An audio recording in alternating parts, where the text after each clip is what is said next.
நான் சுகரே சாப்பிடுறது இல்ல, நான் ஸ்வீட் சாப்பிடுறதுல எனக்கு டயபெட்டிக் வராது அப்படின்னு நிறைய பேர் சொல்லுவாங்க.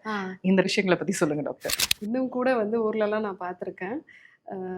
சாப்பிட்றதுல வந்து எல்லாமே சாப்பிட்ருவாங்க. ஆனா காஃபிக்கு மட்டும் சுகர் போட்டு சாப்பிட மாட்டாங்க. ஏன்னா, எனக்கு வந்து சுகர் இருக்கு அப்படின்னு சொல்லுவாங்க. நீங்க சாப்பிட்ற சாதமுமே வந்து கார்போஹைட்ரேட் தான். அதுவும் வந்து ரொம்ப வெள்ள சாதம் சாப்பிட்றோம்னா, அதுவும் வந்து கார்போஹைட்ரேட் தான்.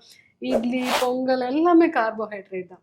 டைரக்ட்டா எடுக்கிற சர்க்கரை மட்டும் தான் நமக்கு வந்து சுகர்ன்னு இல்ல. இனிப்ப பொறுத்த வரைக்கும் அளவா எடுத்துக்கிறது நல்லது. ஏன்னா இனிப்பும் நமக்கு தேவை. அறுசுவை அப்படிங்கிறது தான் சித்தர்களுடைய கூற்று.